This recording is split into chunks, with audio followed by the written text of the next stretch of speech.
1장, 누가복음 1장에서 2장. 예, 그런데요. 오늘 읽어야 될 본문은 출애굽기 2장 1절에서 10절인데요. 이거 다 읽지는 못합니다. 그래서 여러분들이 본문을 가져가셔가지고 한 주간 내내 그걸 가지고 읽으시면 오늘 본문의 말씀과 또 설교 말씀하고 일치가 되기 때문에 제가 본문을 많이 잡았습니다. 출애굽기 2장입니다. 구약 성경 창세기 다음에 있는 겁니다. 그래서 페이지 수로는요. 구약 83페이지입니다. 83페이지. 구약의 83페이지. 출애굽기 2장 1절에서 10절의 말씀이 되겠습니다. 이제 또 다 찾으신 줄 알고 또 교독합니다. 레위 조속 중 한 사람이 가서 레위 여자에게 장가들더니 그 여자가 인자여 아들을 낳아 그 순산을 보고 그를 숫자를 숨겼더니 더 숨길 수 없이 되매 그를 위하여 갈 상자를 가져다가 역청과 나무진을 칠하고 그 아이를 거기다마 하숫과 갈대 사이에 두고 그가 계획을 지나려고 멀리 섰더니 바로의 딸이 목욕하러 하수로 내려오고 시녀들은 하숫가에 거닐 때에 그가 갈대 사이의 상자를 보고 시녀를 보내어 가져다가 결국 그 아이를 보니 아이가 아버지나 그가 무상히 여겨하되 이는 히브리 사람의 아이로다. 그 누이가 바로의 딸에게 이르되 내가 가서 히브리 여인 중에 유모를 불러다가 당신을 위하여 아이를 젖먹이게 하리이까. 바로의 딸이 그에게 이르되 가라. 그 소녀가 가서 아이를 불러오니 바로의 딸이 그에게 이르되 이 아이를 데려다가 나를 위하여 젖을 먹이라. 내가 그 싹쓸 주리라.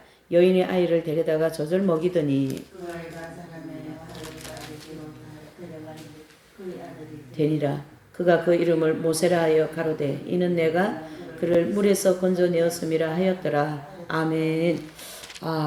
저는 이 장면을 보면 이 단어를 꼭 붙입니다. 이거는 위대한 작가가 쓴 드라마다 이렇게 얘기합니다. 드라마. 예.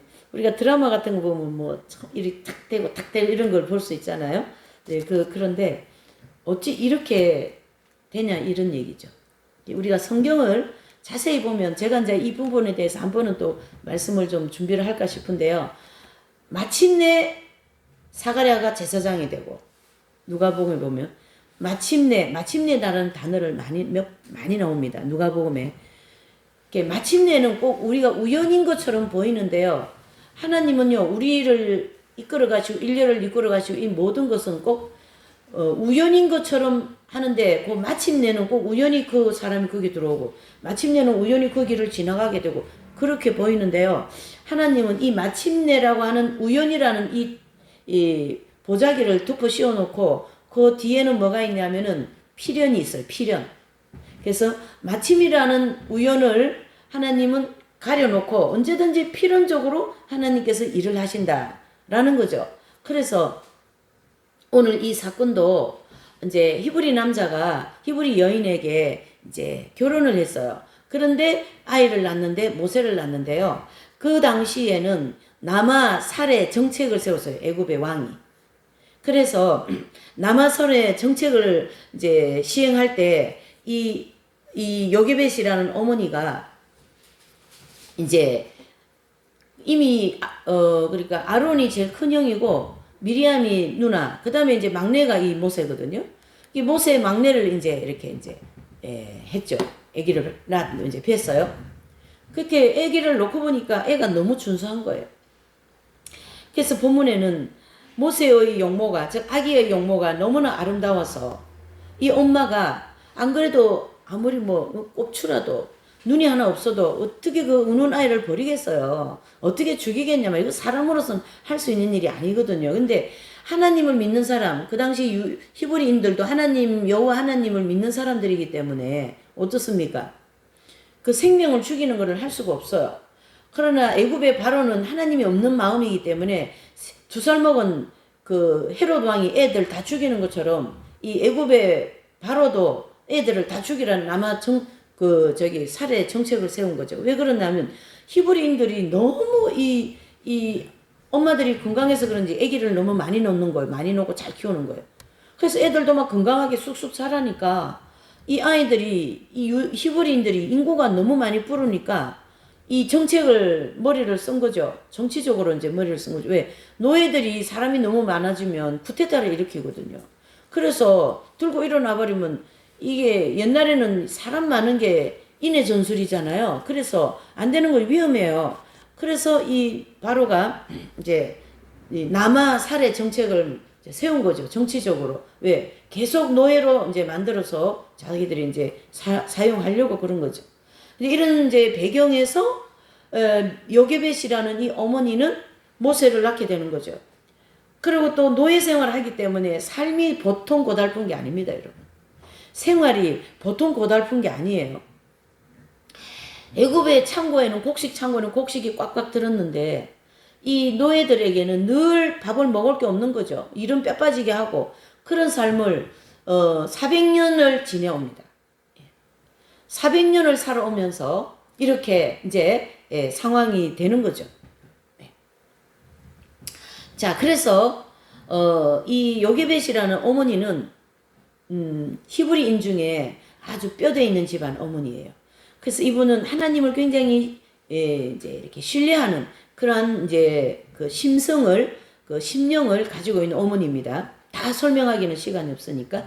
자, 그런 상황에서 이 아이를 놓고 보니까 아이가 너무나도 준수하고 용모가 준수하더라라는 얘기죠. 그래서 이 아이를 버릴 수가 없는 상황인데 우리가 이 아이의 준수함과 용모가 준수함에 대하여서 조금 우리가 한 가지의 수식어를 붙여야 되는 것은 뭐냐 하면 하나님의 경륜의 표정이다 이렇게 보면 됩니다. 하나님의 뭐라고요? 경륜의 표정이다. 그래서 그 아이에 대한 그 준수함과 용모가 아주 빛나는 그 모습을 본 이 요게벳의 어머니는 이 아이는 분명히 살아날 것이고 하나님 즉 야훼 하나님께서 이 아이에 대한 무슨 어떤 뜻이 계시다는 걸 이 사람이 심중 깊이 알고 있었던 거예요. 어머니가.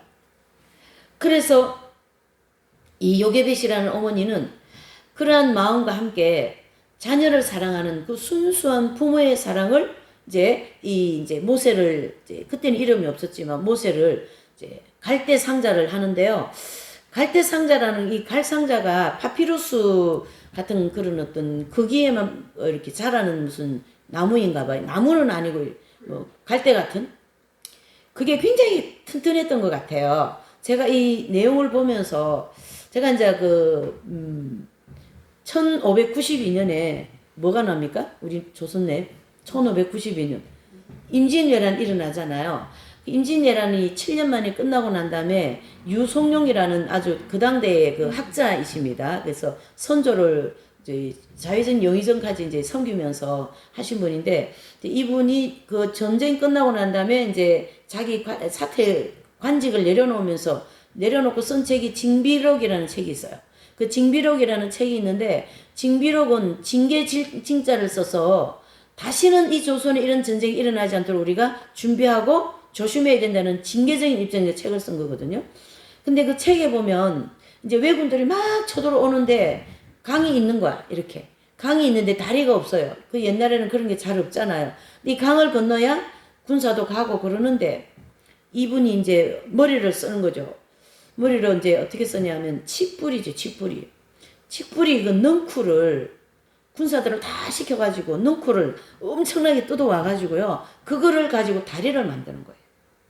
그 칡뿌리를 가지고 다리를 만들어서 거기를 어떻게 해요? 군사들이 지나가게 하는 거예요. 그래서 우리 군사들이 지나가고 왜군들은 못 오게 이제 다리를 잘라야 되겠죠. 이런 어떤 정책을 해서 하는데 제가 이 갈대 상자 파피루스를 보면서 그게 생각이 푹 나는 거예요. 제가 그걸 한번 읽어서 굉장히 감동받았거든요. 그래서 이런 어떤 급할 때 문명이 발달하지 않을 때는 하나님이 주신 이 자연을 가지고 그때그때 그거를 해결할 수 있고 모면할 수 있도록 그렇게 하시는 하나님의 이 놀라운 섭리를 우리는 또 한번 생각해 봐야 됩니다. 이 갈대 상자. 그리고 갈대 상자를 소쿠리를 만들어 놓고 거기다가 이제 우리는 쉽게 이제 골탕이라 그러잖아요. 골탕. 그거는 이제 강물성 그 방수제예요. 그래서 이제 그거 강물성 방수제가 지금은 이제 골탕이라고 그러는데 그거를 바르면은 물이 안 들어오는 거지 방수제로다가. 그래서 지금도 이제 이게 뭐 골탕 뭐지 골탕이 아니고 그 뭡니까 이런 방수제 하는데 다 그런 게 들어가는 거잖아요. 그리고 이제 지난주에 우리 집 앞에 우리 수도회 앞에 길이 막 안 좋아가지고 이제 길을 시에서 나와가지고 골탕 있죠. 아스팔트를 놔주더라고. 그러는데 저도 들었어요. 이 아스팔트는 물을 가면 더 딱딱해지는 거라.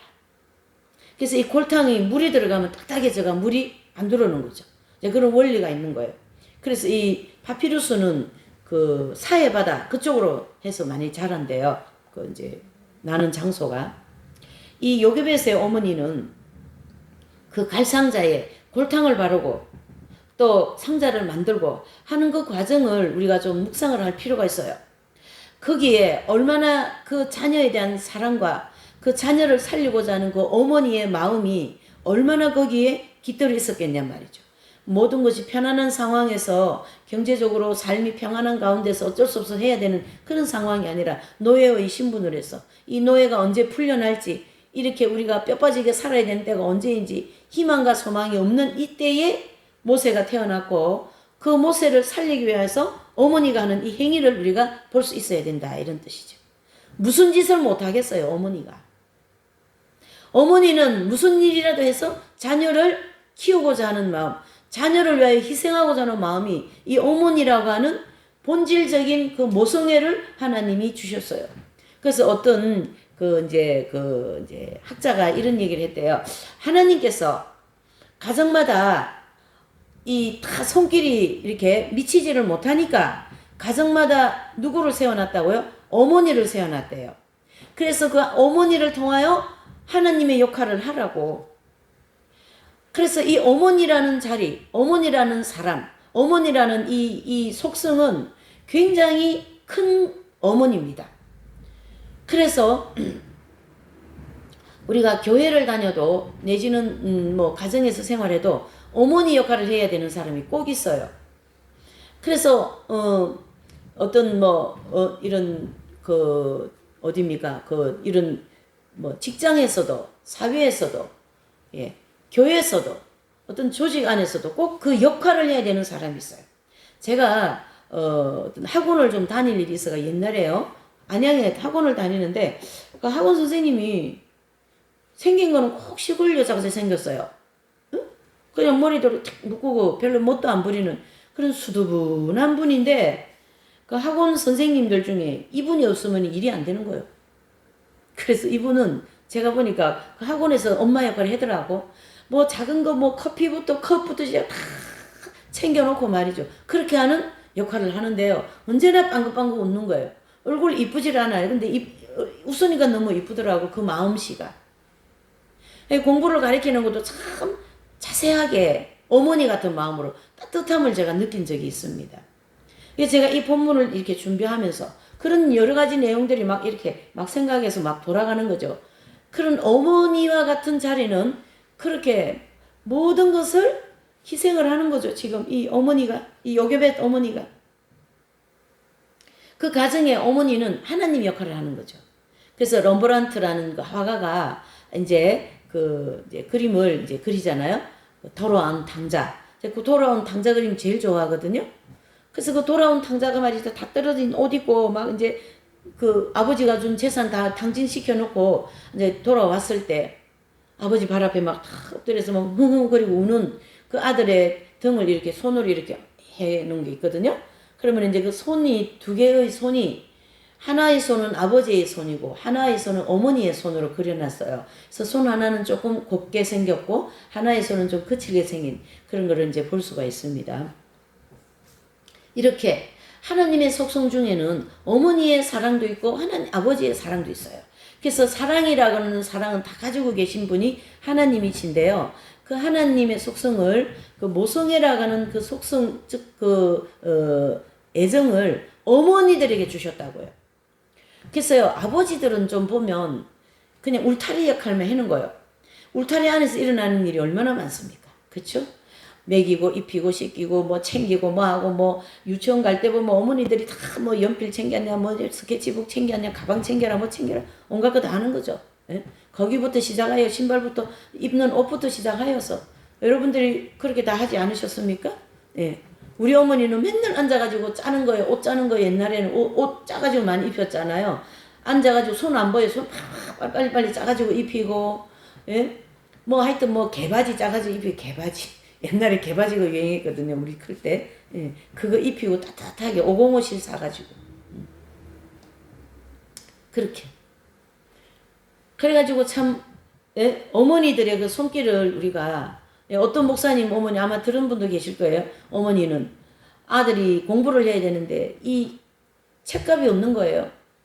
그래서 이 나가셔가지고 머리를 잘라 팔아가지고 책값을 이제 참고서, 예? 해서 공부할 수 있도록 해주셨다고 하잖아요, 여러분. 이 어머니들이 하신 일들을, 내 어머니든 다른 사람 어머니든 어머니들이 하신 일들을 우리가 깊이 묵상을 하면 정말로 은혜가 되는 게 많습니다. 마음이 따뜻해지고, 예, 마음이 뭔가 모르게 누그러워지고 뭔가 모르게 마음이 숙연해지는 그러한 것을 느낄 수가 있습니다. 제가 아는 신학생 한 분은 아직 젊은 분인데요. 애를 4명 낳았어요. 지금요. 이 시대에 4명 낳았어요. 그러니까 대한민국에 충성하는 어머니죠. 그 가정은. 그래가지고는 애들 다 학원을 물어서 애들 다 교육비 다 어떻게 하냐. 그러니까 그 신학교 공부해가면서 애들을 자기가 다 가르치는 거예요. 응? 학원 안 보내고 다 자기가 집에서 다 가르치는 거예요. 애들. 그 어머니가 얼마나 바쁘겠어요. 4명 키워야지, 챙겨야지, 씻겨야지, 입혀야지, 먹여야지, 공부해야지, 애들 공부 가르쳐야지. 얼마나 바쁘겠어요. 그렇게 어머니들이, 우리가 잘 아는 웨슬레 목사님 수산나 여인, 수산나 어머니는 애들이 19명이에요. 그 옛날에. 그러니까 어때요? 애들 아예 주일학교가 된 거지. 그래갖고 한글 가르치고 하나님 말씀 가르치고 그렇게 하는 거죠. 여러분, 이 어머니들이 하신 일은 요괴배뿐만 아닙니다. 한나는 어땠습니까? 사무엘상 1장에 나오는 한나 어머니. 자녀가 없어서, 예, 하나님께 부르짖어 그 자녀를 낳게 된, 예, 자녀가 바로 사무엘 아니겠습니까? 그 사무엘을 키울 때 매일 데리고 성전에 데리고 가서 또, 예, 결국은 하나님 내 이 아이를 하나님께 바치겠습니다. 그래서 성전에서 키우게 하시는 거죠. 그러면은 이 한나의 어머니가 성전에서 턱 맡겨놓고 자기 마음대로 살았을까요? 아니죠. 아이를 성전에 맡길 정도로 한나의 믿음은 튼튼했던 거예요. 했기 때문에 그 한나는 어때요? 사무엘을 위하여 밤낮 주야로 기도했겠죠. 밤낮 주야로 기도하고 늘 입을 거 먹을 거 챙겨서 성전에 가야 되고, 예, 그랬던 거죠. 어머니의 손길이 없이 사무엘은 나올 수가 없었던 겁니다, 여러분. 누가복음 1장에 보면 엘리사벳이 나옵니다. 엘리사벳. 이 엘리사벳은요, 자녀가 없어요. 나이가 많은 늙은 나이 드신 노인이신데도. 그래서 그 당대에 자녀가 없으면 우리가 알다시피 그 집안이 참 복을 못 받은 집안으로 사람들한테 손가락질을 받는 그런 삶을 사는데, 이분들이 워낙 믿음이 신실하신 분들이라서 그 어려움을 다 극복을 했어요. 또 가난하기로는 이룩 말할 수 없이 가난하게 살으셨어요. 그렇지만은 그 당시에 이 제사장들이 굉장히 많았어요. 제사장들이 많은 그 사연은 다윗 때부터 흘러 들어가야 되니까 그건 좀 자르고, 제사장들이 많아가지고 1년에 제사장들에게 돌아오는, 제사 지낼 수 있는 기회가 돌아오는 기회가 약 2번밖에 안 되는데요. 그 몇백 명 되는 제사장들을 제비를 뽑는 거예요. 제비를 잘 들으셔야 돼요. 중요한 얘기입니다. 제비를 뽑으면요, 그 제비 뽑은 거에 따라서 그날은 이제 제사를 드리는데요. 그 약 한 200명 넘는 제사장들이 1년에 한두 번밖에 돌아오지 않습니다. 제비를 뽑아가지고. 근데 이 엘리사벳 남편 사가랴가 마침 그때 제비 뽑는 게 딱 뽑힌 거예요. 제사장으로. 마침. 오늘 이 출애굽기 1장에 보면 마침 어떻게 해요? 애굽에 바로 공주가 나왔고, 마침 갈대 상자를 보게 되고, 마침 이게 드라마처럼 연결이 지금 되고 있고, 또 아이를 보니까 히브리 아이인 걸 딱 알아차린 거죠.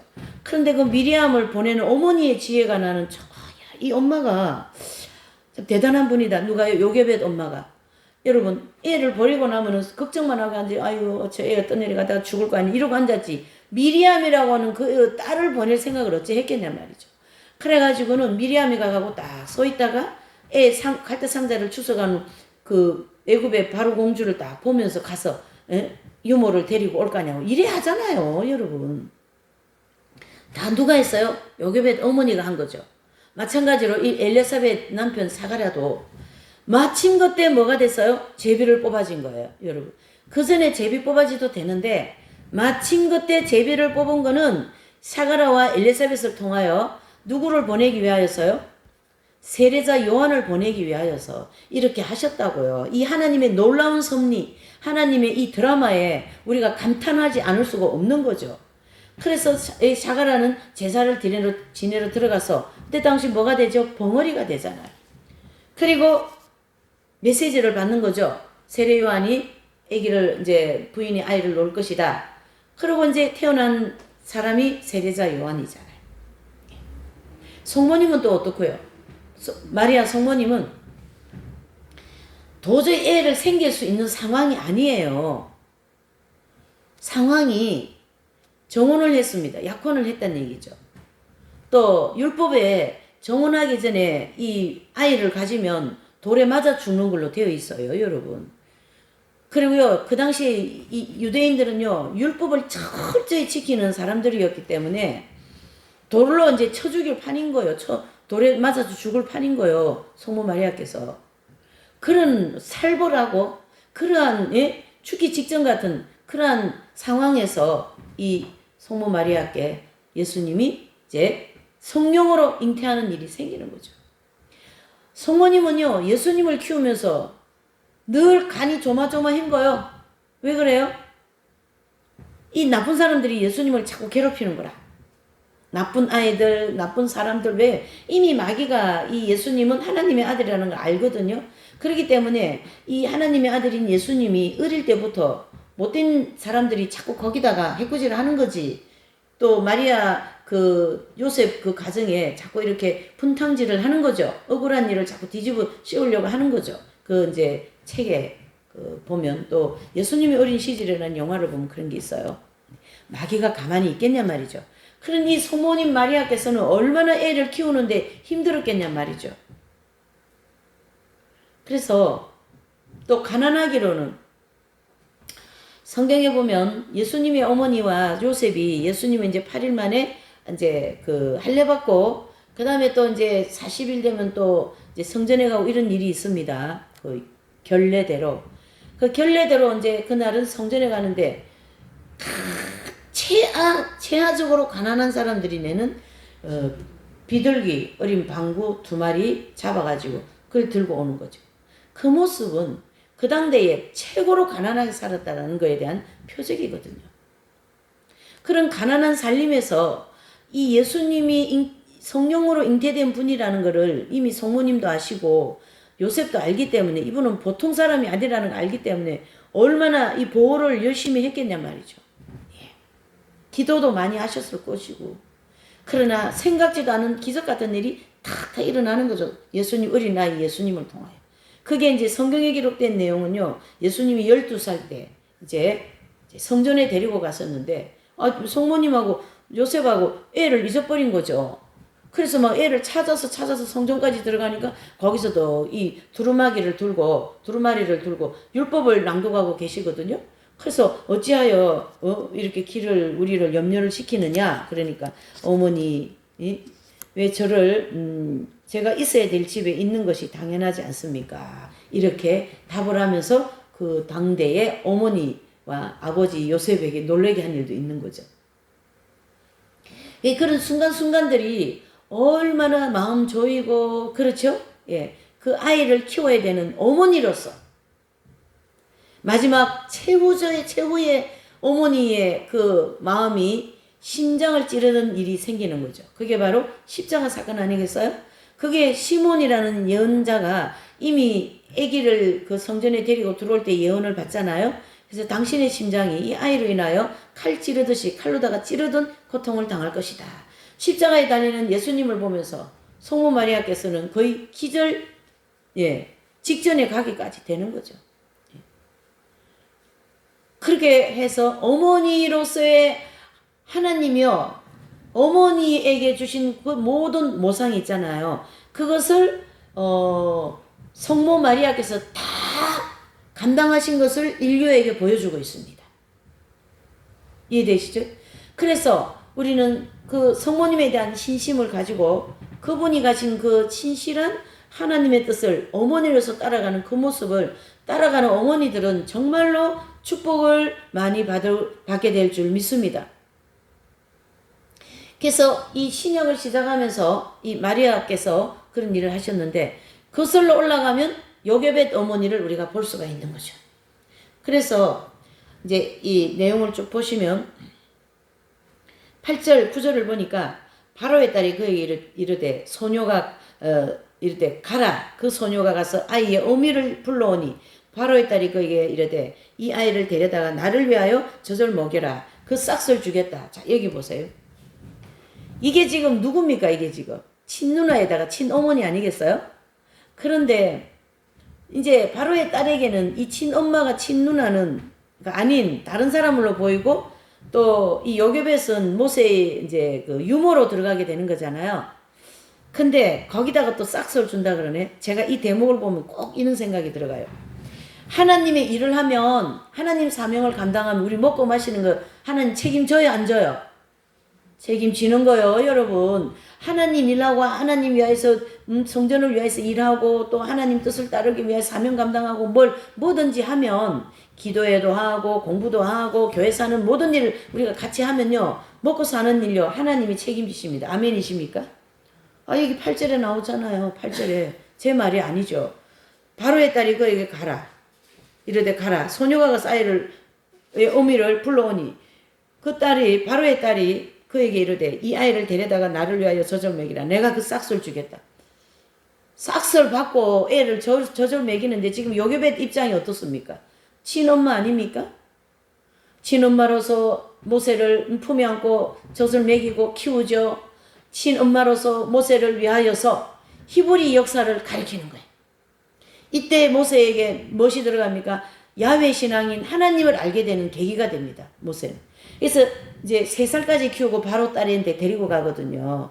그리고 이제 이렇게 하는데 그때까지 이 3살까지 요게벳이라는 어머니가 히브리 역사를 가리키고 하나님을 가리키는 거예요. 그때 모세의 머릿속에 심령 속에 하나님이 심어지는 거예요. 여러분. 어릴 때 그 가리켜 놓은 것이요. 클 때까지 커서도 그게 영향이 가는 거죠. 그래서 유아의 이 주일학교 이 신앙이 굉장히 중요하다고들 하잖아요. 여러분. 그래서 하나님께서는 이렇게 해서 이제 요게벳의 가정을 축복을 하십니다. 잘 들으셔야 돼요. 요게벳의 가정을 축복을 하셔서 미리암도 그렇고 아론도 그렇고 거기서 아론은 제사장으로 잘 자라게 하시고 미리암도 나중에는요 요 선지자가 돼요. 그래서 요 선지자로서 잘 자라게 하여서 이 가정 전체가 어떤 가정요? 마치 요셉과 마리아와 예수님의 성가정처럼 성가정으로 하나님께서 이 가정을 이끌어 가시더라는 얘기죠. 잘 들으셔야 됩니다. 이렇게 되기가 쉬워요 어려워요? 상황이 지금 어렵습니다 여러분. 스스로 슬프른 이 바로 애굽의 바로가 지금 남아살아 정책을 하고 있는 이 상황을 뚫고 나가가지고 그것도 바로의 궁전에서 모세가 거기에 대한 학문을 다 배웁니다 여러분. 자, 이거 보통 일이 아닙니다 여러분. 예. 그래서 모세가 이제 바로의 궁에서 그러니까 3살까지는 자기 친어머니 요게벳에게 하나님을 알아가는 신앙교육을 받고요. 또 이제 3살 되어서 궁으로 들어가거든요. 그 궁으로 들어가서 이 모세는 애굽의 모든 학문, 기하학, 천문학, 천자, 법, 문법, 뭐 이런 의사, 의료계 그런 공부를 다 하는 거예요. 그래서 모세는 애굽에서 크면서 하나님께서 이미 다 계획을 하셨잖아요. 위대한 지도자가 되도록 그렇게 교육을 시킨 거예요. 자 보세요. 애굽에서 나와가지고 이스라엘 백성들이 그 60만 명을 남자 장정만 60만 명인데 할머니, 여자, 아이들 얼마나 많습니까 지금. 근데요 거기서 아픈 사람 안 나올까요? 거기서 괴로운 사람 안 나와요? 그것이 이 모세가 40년 동안 광야에서 이스라엘 백성들을 가나안 땅까지 이끌어가는 모든 여정을 이 애굽에서 배운 모든 그렇죠? 그런 지식을 다 사용하는 거예요. 사람이요 하나님의 일을 하려면 공부를 해야 됩니다. 무슨 공부든지 해야 됩니다. 예. 그래서 뭐 뭘 먹으면 뭐가 좋다, 뭘 먹으면 무슨 병이 낫는다, 그것도 다 알고 있어야 돼요. 예. 그래서 하나님의 지도자로서 하나님은 모세를 이끌어 가시더라는 거죠. 이 일을 하기 전에 누가 그 일을 제일 먼저 시작했습니까?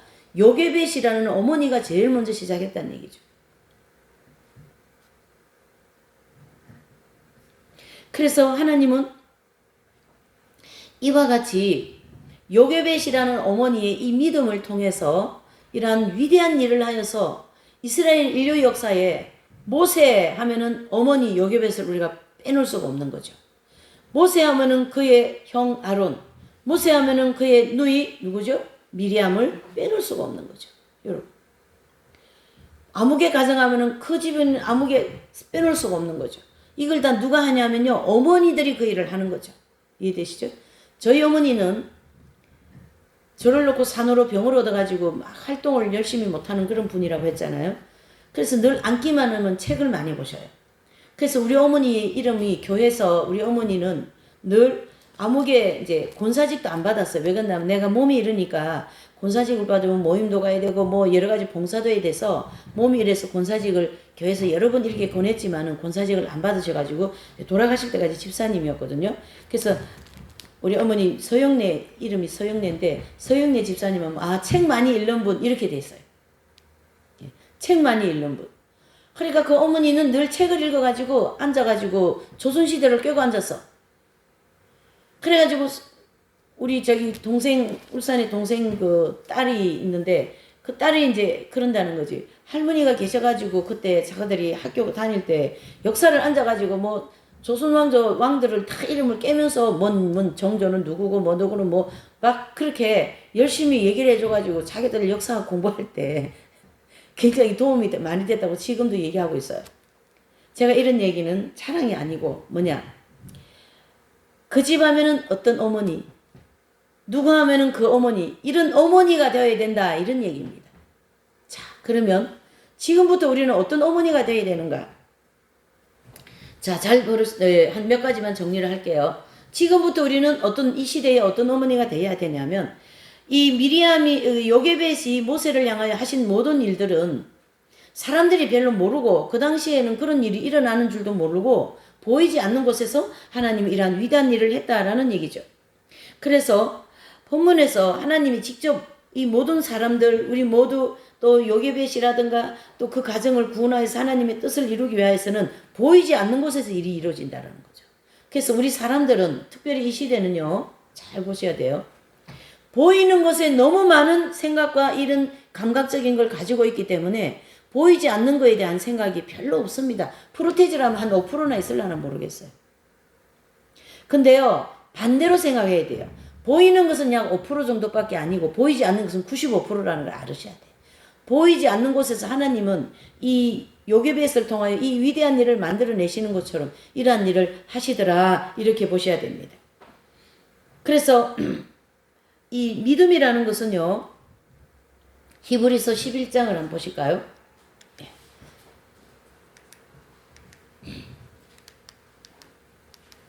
히브리서 11장 한번 찾아보세요. 성경을 한번 읽어야 되겠어요. 왜 그러냐면 중요하니까요. 어떤 어머니가 돼야 되나라는 것에서 히브리서 11장 23절이에요. 히브리서 11장 신약 성경 366쪽이 되겠어요.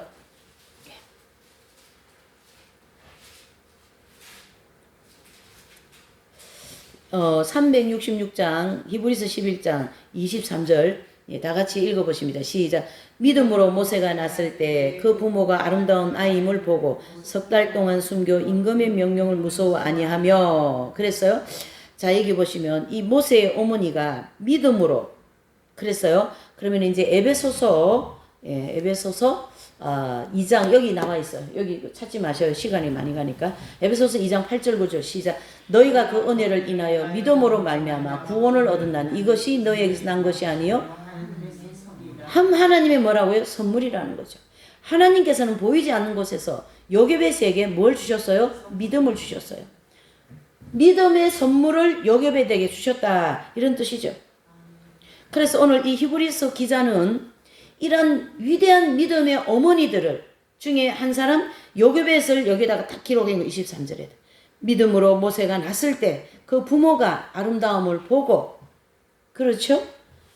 그를 숨겨 임금의 명령을 무서워하지 않고 이 믿음은요 우리를 어디까지 이끌어가냐면요 순교의 자리까지 이끌어갑니다. 믿음은요 이긴 자가 되는 자리까지 이끌어갑니다. 굉장히 중요합니다. 이 믿음은. 근데 보이지 않는 것이죠. 근데 히브리서 11장 1절에 보면 다 같이요. 믿음은 바라는 것들의 실상이요 보지 못하는 것들의 증거다. 이 말씀 우리 모르십니까? 알잖아요. 근데 왜 그래요? 믿음 없는 짓을 왜 그렇게 하는지 몰라요. 아는 것은 두 가지를 보시면 됩니다. 마귀는 하나님 알아요. 내가 당신이 하나님의 아들인 줄 믿습니다. 압니다. 믿습니다는 아닙니다. 내가 당신이 하나님의 아들인 걸 압니다. 이렇게 됐어요. 예수님 사역 때, 공생애 때. 근데 마귀가 예수님이 하나님의 아들이라는 걸 아는 것이지 예수님은 따라가지 않잖아요. 그렇죠? 근데 믿는 사람들은 예수님이 하나님의 아들이라는 걸 믿고 그분을 따라가는 거죠. 방향이 같아요, 틀려요? 틀리죠. 마귀가 하나님 아는 거는 아는 걸로 끝나는 거고요. 믿는 사람들이 하나님 아는 것은 알고 하나님을 따라가기 때문에 방향이 틀린다는 얘기예요. 그러면 뭘 얘기하려고 하냐면 아는 것은 별로 소용이 없다 이런 뜻입니다. 알면 이제 어떻게 해야 돼요? 행동으로 그분을 믿음으로 따라가야 된다는 얘기죠. 오늘 이 요괴벳은 그 믿음의 선물을 받은 사람으로서 행동으로 따라갔습니다, 여러분. 그래서 따라가는 믿음으로 행동해서 따라가는 어머니들이 되시기를 바랍니다. 또 에베소서 2장 8절 9절은 이 믿음은 선물인데 눈에 보이지 않습니다. 그래서 히브리서 11장 1절의 말씀이 거기다가 접목이 되는 거죠. 믿음은 바라는 것들이 실상이고 보이지 않은 것들의 실상이라 그랬어요. 그래서 믿음은 보이지 않지만 실제로 이루어진다 이런 뜻이죠. 또 두 번째로는요. 하나님은 하나님의 역사 속에 반드시 사람을 사용하신다는 걸 알으셔야 돼요.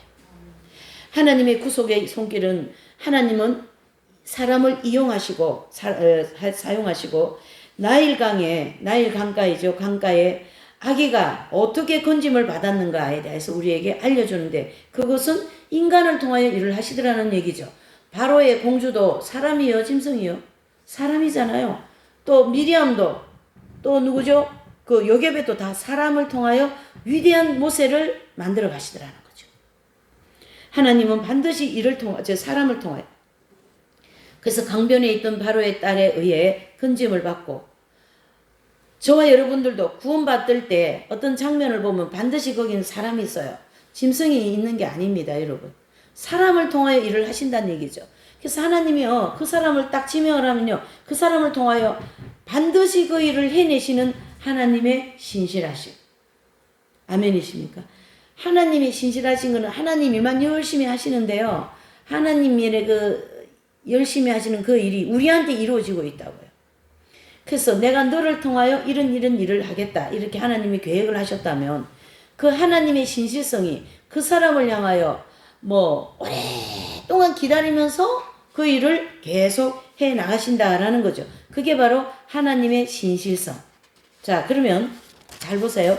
이 모세가 태어난 때부터 시작하여 예수님이 태어날 때까지 약 한 4,000년, 4,500년 지난다고 보셔야 되거든요. 3,500년. 자, 그러면 예수님 오실 때가 2000년 전이니까 그 당대 예수님 오실 때와부터 시작해서 언제 모세가 태어날 때는 약 한 3,000에서 3,500년 전이라 보시면 됩니다. 그러니까 3,500년 뒤에 있을 일을 하나님은 모세를 통하여 예표로 보여주시더라는 거죠. 이해되시죠? 모형적인 진리로 보여주시더라는 거죠. 그래서 모세는 예수님의 예표로 우리에게 세워놓고 계시잖아요. 그래서 하나님은 이렇게 사람을 통하여 인류 역사를 이끌어 가시고 사람을 통하여 위대한 일을 만들어 가시더라라는 거죠. 그래서 교회 시대를 보면요. 하나님은요. 그 위대한 믿음이 있는 사람들을 통하여 이 교회사 2000년을 이끌어 오십니다. 12제자라든가 사도 바울이라든가 또 초대 그 위대한 교부들 그렇죠? 교회사 전체의 위대한 그 믿음의 거성들, 그런 사람들을 통하여 우리 대한민국은 개신교가 100년 전에 그런 미국의 선교사 아펜셀러라 이런 선교사를 통하여 복음의 씨를 여기다 뿌렸는데 사람이 했어요? 짐승이 했어요? 사람이 했습니다, 여러분. 사람은 너무 중요한 거예요. 저와 여러분들은 너무 중요한 존재입니다. 그렇기 때문에 이 존재, 중요한 존재, 위대한 존재, 귀한 존재를 서로가 귀하게 여겨줘야 되는 게 우리가 해야 할 일입니다. 아멘이십니까? 굉장히 중요한 내용이에요, 이런 부분들은. 하나님은 우리 사람을 통하여 일을 하시는 분이기 때문에 사람을 굉장히 귀하게 여기셔요. 이렇게 하나님은 인간을 통하여 위대한 역사를 이끌어 가신다, 이렇게 보는 거죠. 그래서 다니엘서 12장 한번 보실까요? 다니엘서 한번 찾아볼까요? 구약의 다니엘서입니다. 우리 다니엘서 우리 잘 알죠? 예. 12장입니다. 구약 성경 1256쪽이 되겠어요. 다니엘서 12장 3절을 좀 보실까요? 예. 1255장 장수로는. 자, 다니엘서 12장 3절 시작. 지혜 있는 자는 궁창의 빛과 같이 빛날 것이요 많은 사람을 옳은 대로 돌아오게 하는 자는 별과 같이 영원히 도록 비추리라. 아멘.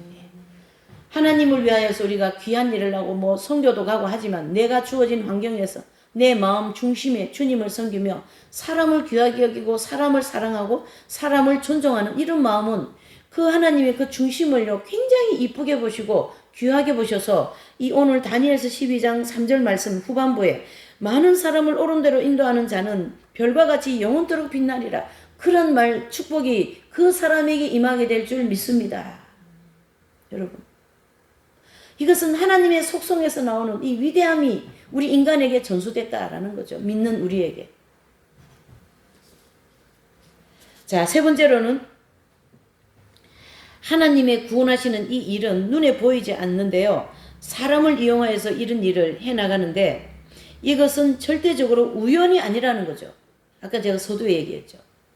우연이라는 것을 이렇게 가면으로 씌워서 그 가면 뒤에는 필연이라는 게 있다. 우연 다음에 필연이라는 거죠. 그래서 존 스토트 신학자라든가 또 우리가 하나님을 바로 알자라는 그 책을 쓰신 토저라는 이런 학자들은 그 토저 책에 보면 하나님은 하나님의 계획은 우연이 아니고 계획적이 필연이다 이런 말이 있어요. 필연은 반드시 그런 거다 이런 뜻이잖아요. 단어 자체가. 그래서 그 하나님의 구원 사역은 보이지는 않지만 그 모든 계획 안에는 필연이라는 거죠. 필연적으로 너는 이 길을 와야 돼. 필연적으로 너가 가는 길은 이 길이고 너는 필연적으로 이 일을 해야 되고 필연이라는 게 반드시 들어갑니다. 이걸 믿을 때 그런 일이 이루어지게 될 줄 믿습니다. 그래서 에베소서 2장 8절의 말씀과 같이 이러한 선물을 주시기 위하여서는 우리에게 반드시 그런 필연적인 일을 만들어 가야 돼요. 여러분들이 새소망교회에 오신 거는 필연입니다, 여러분. 저는요, 이 공부를 하게 된 거에 대하여서, 제가 이 길을 가게 된 거에 대하여서는 하나님의 필연 속에 있었다고 하는데요. 제가 88년도 이 공부하고는 제가 그때 당시 많이 쓴 단어가 있어요. 뭐냐 하면, 제가 되어진 일을 이렇게 돌아보니까, 이게 만약에 저라면, 이 저를 갖다가 목덜미를 이렇게 잡아가지고 저가 가는 이 길을 이렇게 갖다 놓은 걸로 그렇게 얘기했어요. 제가 저 목덜미를 잡아서 여기다 이렇게 갖다 놨어요. 저의 의지는 별로 없었어요. 아버지가 하셨어요. 이렇게 얘기 많이 했어요. 지금은 이제 오래돼가 그런 말은 잘 안 하는데 그만큼 하나님께서 한 사람을 가는 길을 하나님은 계획하시고 거기다가 필연으로 그 길을 갈 수 있도록 하는 역사하시는. 지금 제가 가는 길이 내 길이 아닌가 내가 아닌가 이렇게 생각하는데요. 그건 지금 가는 데서 좀 이렇게 확신이 없어서 그런 마음이 드는데 하나님 보실 때는 그 길을 반드시 거쳐야 그 다음 길을 가는 거야. 이렇게 돼 있어요. 그래서 그 길은 반드시 필연적인 거죠. 필연적인 거죠.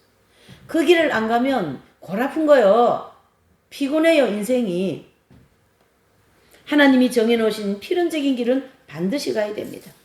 모세를 태어나게 하시고 하나님께서는 요게벳이라는 이 사람을 통하여 그 주변의 모든 사람들을 주연들을 통하여 주인공과 주연들을 통하여서 하나님의 필연적인 일을 이루어 가시더라는 거죠. 예수님이 탄생할 때도 필연적인 그 성모 마리아님 그 다음에 요셉을 통하여 그 일을 이루어 가시더라는 거죠. 그래서 하나님은 무슨 일을 하셨어요? 인류의 구원의 사역을 하셨잖아요. 예. 이게 구속사로 연결이 돼야 되는 거죠. 인류의 구속사 일을 이렇게 사람을 통하여 하셨다라는 거죠. 지금은 마지막 때이기 때문에 마지막 때 우리를 통하여 하나님이 무슨 일을 하실지 여러분들을 향한 다 계획이 있을 줄 믿습니다. 그러므로 우리는 이러한 확실한 하나님의 구원의 섭리, 구속사적인 섭리 속에 한 사람으로서 마지막 때에 이 귀한 진리의 말씀과 또 이 시대에 돌아가는 모든 상황을 많은 사람들한테 주님 오실 때가 임박하다는 이런 말씀을 알리고 영적으로 잠을 자는 사람들에게 영적으로 깨어나게 하시는 이런 일을 통하여서 여러분들이 이 많은 사람을 어떻게 해요? 바른 길로 인도하는 그런 별과 같이 빛나는 마지막 인생을 살아가시는 저와 여러분들이 다 되시기를 예수님 이름으로 축복하며 기원을 드리겠습니다. 네.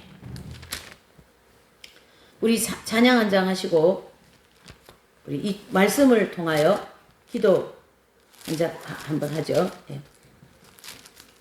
네. 찬송가 448장입니다. 아버지, 사람으로 태어나서 가장 빛나는 인생을 지금부터라도 살 수 있는 은혜를 주시라고 기회를 놓치지 마시기 바랍니다. 하나님께 매달리십시오. 하나님 뜻대로 사는 사람에게는 반드시 이 요게벳과 같은 모세의 집안과 같은 또 이 엘리사벳 집안과 같은 이런 축복을 받게 되게 될 줄 믿습니다. 예. 이 세상 끝날까지 주님을 위하여 봉사하시고 이 세상 끝날까지 주 봉사하리니 내 친구 되신 주여 늘 함께 하소서 나와 함께 하면 전쟁도 거벗고 주 나를 인도하며 늘 함께 하리라. 나 주를 따를 때에 주 약속하신 것 그 영광 중에 모두 이루어 주소서. 주님의 뒤를 따라 섬기 살리니 그 크신 내 속에 날 인도하소서. 이 세상 온갖 시험 내 마음을 흔들고 저악한 원수들이 안팎에 있으나 주 나를 돌아보사 내 방패 되시고 내 옆에 계신 것을 늘 알게 하소서. 저 영광 빛난 곳에 허락하신 것 그 허락하신 것을 늘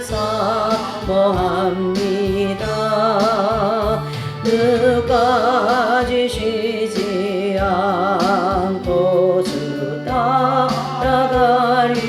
따라가리니 주 넓은 사랑 안에 늘 인도하소서. 우리 주님 한번 부르시기도 합니다. 주님 아버지여 어떠한 어머니가 되어야 될지 어떠한 부모가 되어야 될지 아버지 성경을 통하여 하나님 아버지여 이렇게 우리에게 또한 가르쳐 주시오니 감사합니다.